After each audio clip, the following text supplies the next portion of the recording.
Welcome to the deep dive. Today we have a really fascinating stack of sources to get through. Yeah, it is definitely one of the more mind-bending ones we've looked at. Right. I mean, we're centering on this apocalyptic but strangely hopeful narrative from a Danish transcript. Exactly. It's based on a speech given by a guy named Knud Weiking at this art and philosophy center called the Sun Chariot. Yeah, Sylvanian. And our mission today is really to just dissect this text because it attempts to answer, one of the heaviest questions of the 20th century. Which is basically, how does humanity even begin to process the sheer existential dread of the nuclear age? Right, because this text is just overflowing with UFOs and, ancient prophecies and cosmic ultimatums. It is, yeah. Yeah. But beneath all that esoteric framing, we're really looking at a profound psychological survival manual. I mean, for a species that just suddenly realized it had the power to vaporize itself. So to really get into the headspace of this text, I want you, the listener, to imagine for a second that you're a taxi driver. A very specific scenario, but yes. Right. It's 1967. You live in Copenhagen, and you've just finished this grueling night shift. You hand the car over to the morning guy. You're probably just completely exhausted. Exactly. You walk through your front door, and the clock says it's exactly 1:15 a.m. You sit down in your quiet living room, you start peeling an orange, and you light up a cigarette to just, decompress. Just a totally mundane, normal routine. Yes. But then, out of nowhere, a disembodied voice tells you to put out the cigarette. And that's where it all changes. Right, and it proceeds to fundamentally alter your understanding of physics, religion, and, the ultimate fate of the human race. It's quite the escalation from peeling an orange. Okay, let's unpack this, because that taxi driver is the guy from the text, Knud Weiking. Right. But to understand why a cosmic voice is bothering a guy peeling an orange at 1 a.m., we have to look at the pattern, right? Because Weiking wasn't the first. Oh, far from it. The text actually introduces this phenomenon it calls the universal link. The universal link. Which sounds like a club, but it isn't, right? No, not at all.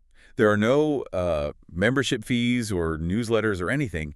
It describes this totally decentralized global web of unconnected people. People who just started experiencing these bizarre anomalies. Exactly. Physical or telepathic anomalies. And the narrative anchors Weiking's living room encounter to a very specific timeline of global trauma. Let's look at those anchor points, actually, because they're wildly different, but they all share this distinct, underlying panic. Yeah, the first one the text points to is 1917 in Portugal. The famous Fatima incident, right, where the children saw an apparition of the Virgin Mary. Right, but the text ignores the typical religious takeaway. It focuses entirely on the warnings. Like the prophecies of 3 horrific global wars. Yes, and the specific designation of Russia as God's scourge. It even claims the current pope actually fainted when he read the unpublished 2/3 of that message. Wait, really? The Pope fainted? That's what the text claims, yeah. The sheer terror of it. Wow. And then it jumps forward, right, to 1925. Yeah, to a spiritual figure named Meher Baba. He allegedly receives this cosmic insight that is so overwhelmingly terrifying, he takes a vow of strict silence for decades. Decades. Just from one vision. Yeah, and his realization is framed not as enlightenment, but like an inability to even use language to describe the incoming atomic horror. Man, that is bleak. And then by 1961, the threshold kind of escalates, right, from visions and silence to actual physical violence. Right. In England, a man named Richard Graves sees a figure manifest in this unearthly flame. And the flame actually burns his arm, leaving a permanent scar while the entity warns him of an atomic core development process. Exactly. It's getting more visceral. So we have these isolated incidents of trauma-induced visions, right? Escalating from kids in a field to a guy getting physically burned. Right. But what is the actual tissue connecting a fainting pope in 1917 to a burning arm in 1961? How does a sweeping, decades-long cosmic warning funnel into the brain of a Danish taxi driver? Well, what's fascinating here is the psychological mechanism of the intervention itself. The text goes out of its way to establish Weiking as a thoroughly grounded, practical guy. Right, he's not some mystic living on a mountain. Exactly. So when the voice tells him to put out his cigarette, it doesn't lead with grand poetry about the cosmos. It starts by just systematically dismantling his ego. Yeah, it lists his deepest, darkest personal secrets.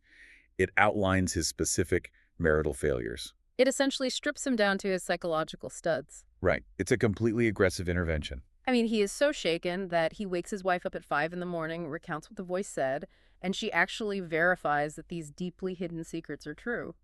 Which is terrifying, but it forces him to realize This isn't a hallucination. It has to be an external intelligence. Because it knows things he couldn't possibly know, or at least things he kept entirely hidden. Exactly.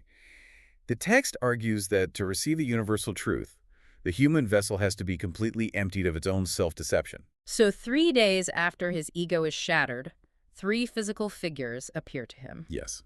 And he takes a solemn vow. From that point on, he begins channeling hours of messages every single night. From an entity calling itself Orton, right? Right. Which translates, within the text lore at least, to the highest, truest truth. And these sessions result in 3 encyclopedia-sized volumes of notes. That is a lot of channeling. It is, and the content of those notes shifts dramatically over time. Yeah, it goes from passive spiritual philosophy to incredibly stressful, highly specific construction demands. Orton wants Weiking and his friends to build a bunker. But the shopping list is just absurd. Totally absurd. I mean, they are ordered to procure 25 tons of lead. And not just any lead. It has to be 99% pure and rolled out to exactly 4 millimeters thick. Right. Add to that 72 tons of custom-dimensioned Swedish timber, which requires them to excavate 8,500 tons of earth. The sheer physical impossibility of this demand in 1960s Denmark, I mean, it cannot be overstated. Yeah, these are blue-collar workers. Right. When they contact suppliers, they're told that 25 tons of 99% pure lead essentially doesn't even exist in the country. They're advised it would take like half a year to special order it from industrial manufacturers in Germany. But the text presents this moment of intense synchronicity. Weiking's friend calls the director of Nordisk Bell, just on a whim. And it turns out, by sheer fluke, they had just received a massive, unexpected shipment of exactly that purity of lead. It's crazy. The director asks, what on earth do you need this for? And the friend just simply replies, I have a crazy client. It works. They get the lead. So they pour their life savings and their physical labor into this massive underground structure following Orton's millimeter-perfect blueprints. Yeah, and they finish laying the final timber 3 days before Christmas, 1967. They lock the heavy doors, utterly terrified, bracing for the nuclear apocalypse Orton had been warning them about. They sit in the dark, just waiting for the bombs. And nothing happens. No sirens, no explosions. The only anomalous event is an orange flame that appears hovering silently over the bunker on December 23rd. I mean, talk about an anticlimax. They bankrupt themselves for an apocalypse that just doesn't show up. On the surface, yeah. But the voices eventually reveal the true mechanism at play here. Okay, what was it? The bunker wasn't actually designed to shield them from radiation at all. It was a calculated symbolic act. Wait, so the aliens just wanted them to dig a hole? Kind of. By undertaking this massive, highly unusual construction project in a quiet Danish town, the local press caught wind of it. Ah, of course. It spiraled into a massive news story. Right. The text estimates it generated 250,000 kroners in free global press coverage. So the extraterrestrial intelligence essentially masterminded a viral marketing campaign. Exactly. They hacked human media. That press coverage acted as a global beacon. Oh, I see where this is going. Yes, suddenly thousands of people from all over the world who had been having their own quiet, terrifying anomalies. The scattered nodes of the universal link. Right. They saw this story in their local papers and just started writing letters to Denmark. The bunker was just a magnet to pull the network together. Wow. So Weiking inadvertently creates this global switchboard. People start writing in, and out of the thousands of letters, one stands out. Yes, from a man named A. Jensen. And I'm going to be honest, I'm struggling with this part. Jensen is a professional musician. He plays the guitar for a living. He does. But he claims that for 25 years, he has been designing the ultimate engine, a particle seeker based on the physics of flying saucers. Right. Look, if I'm you listening to this right now, my BS detector is flashing red. Are we really supposed to believe a guy strumming chords at a local pub has overthrown Newton and Einstein? It sounds wild, definitely. Does the text offer any actual mechanics, or is it just science fiction at this point? Well, it actually dives deep into the proposed mechanics, outlining a complete inversion of how we understand the universe. Okay, how so? Human science is obsessed with gravity. Right. The idea that mass attracts mass. If you drop an apple, the Earth pulls it down. Sure, basic physics. But Jensen's paradigm relies entirely on centripetal force. In his model, flying saucers don't use propulsion to push through the air like a jet engine. Then what do? Instead, they spin rapidly, generating their own localized gravitational reality. So instead of a jet engine pushing exhaust out the back to move forward, it's more like a spinning salad spinner. Honestly, that is a perfect analogy. Really, a salad spinner. Yes. When you spin a salad spinner fast enough, The water is forced outward, creating a pressure field. Jensen's engine spins electromagnetic fields so intensely that it creates a localized pocket of gravity. Wow, So the saucer isn't flying through space, it's literally moving space around it. that's trippy. And the text claims this intense centripetal action actually forces elementary particles into existence, acting as a miniature sun. Oh, so that is the mechanical explanation provided for why UFOs are always universally reported as glowing? Exactly. That luminous corona is the raw byproduct of matter creation. Okay, I can visualize the salad spinner.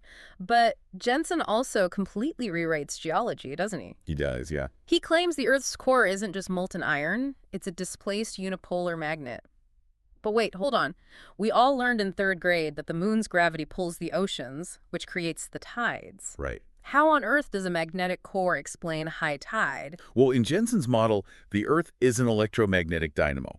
Because this internal unipolar magnet is off-center or displaced, it creates a wobble in the Earth's magnetic field as the planet rotates. Okay, I'm following. The text argues that the oceans, being these massive bodies of conductive salt water, are actually responding to these fluctuating electromagnetic pulses interacting with the sun's radiation. So it completely dismisses the moon's gravitational pull. It calls it a secondary weaker effect.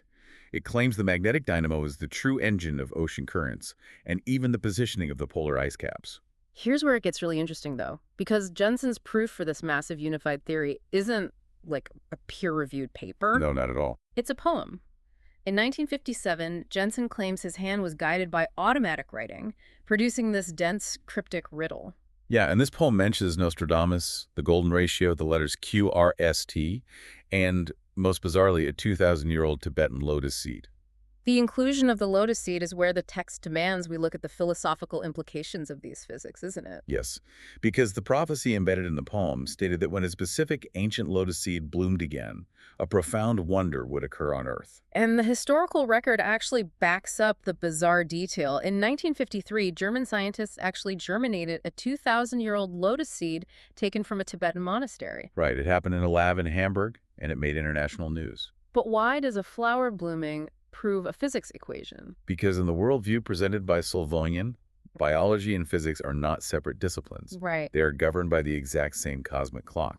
The text claims that the ancient lotus seed bloomed on the exact day that Jensen solved the final, most complex equation of his saucer engine. So a mathematical breakthrough in Denmark and a biological resurrection in Germany are simply two expressions of the same underlying cosmic frequency. Exactly. It's all connected. It's a really beautiful thought, but the text doesn't let us stay in that wonder for long. It pivots to sheer terror pretty quickly. It does. Because why do we need to understand centripetal force and unipolar magnets right now? Because humanity is holding a loaded gun to its own head. Yes. The text issues a very dire warning about a material called strontium-90. It claims Denmark is exporting weapons capable of wiping out 4 billion people in days. And it is vital to understand how strontium-90 operates to truly grasp the dread in the text. Because it isn't a traditional explosive that levels buildings, right? No. Strontium-90 is a highly radioactive isotope produced by nuclear fission, and chemically, it mimics calcium. Oh, wow. So the human body absorbs it, thinking it's getting nutrients. Exactly. When it falls from the atmosphere into the soil, cows eat the grass, humans drink the milk, and the human body eagerly pulls that strontium-90 directly into the bones. Especially the growing bones of children. Right. And once there, it just sits in the marrow, quietly destroying human cells from the inside out with beta radiation.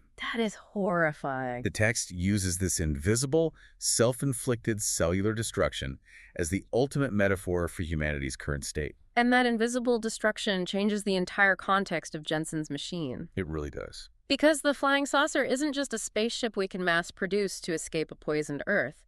The text explicitly describes the saucer as a cosmic sorting mechanism. Right. It acts as a spiritual filter. The claim is that a flying saucer projects a localized force field of about 30 meters. Yeah, and if you attempt to approach this craft and your internal biological and spiritual frequency is not perfectly harmonized with it, you aren't just repelled. The text states that conflicting frequencies will literally crush your physical body to dust. It operates under the premise that humanity is currently enslaved by what it calls the killing principle. The killing principle. Yeah. We view conflict as a problem to be solved with destruction. Swords, bombs, and radioactive isotopes that poison the bones of our children. But the technology of the saucer is built on harmony, creation, and centripetal unity. Exactly.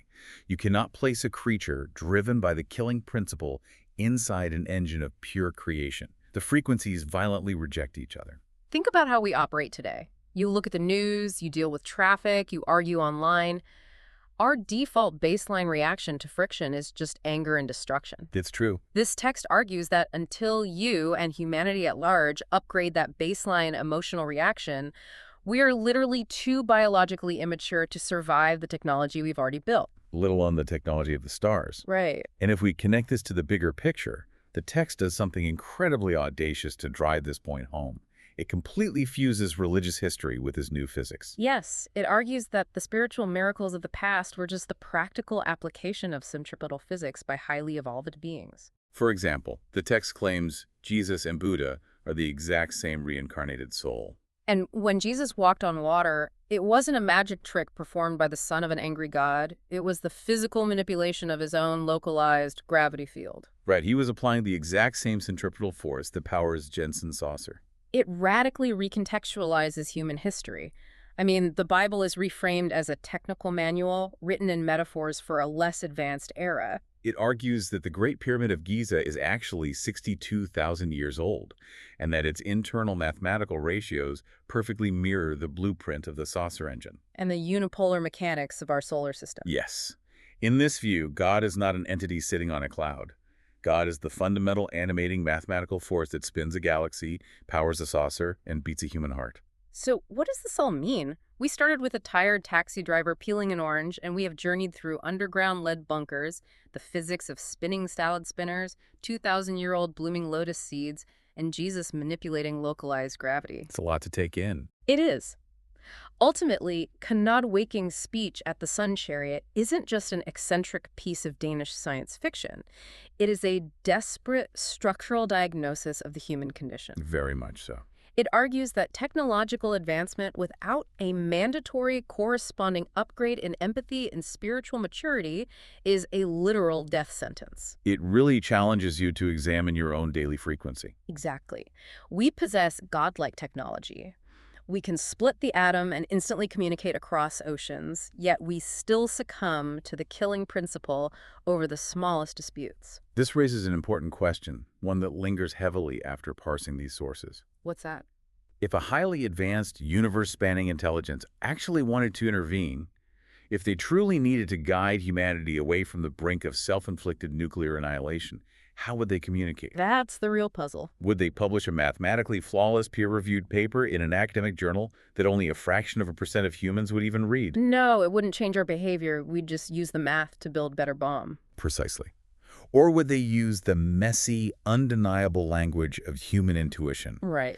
Would they use bizarre synchronicities like blooming lotuses and unexpected shipments of lead? Yeah. Would they bypass the ego of politicians and scientists and instead rely on the disarming, profound shock of speaking directly to a tired taxi driver, just sitting in his quiet living room peeling an orange at 1:14 in the morning? It suggests that perhaps the most urgent cosmic truths don't arrive through telescopes. No. They arrive through the sudden, unavoidable realization that we have to fundamentally change who we are.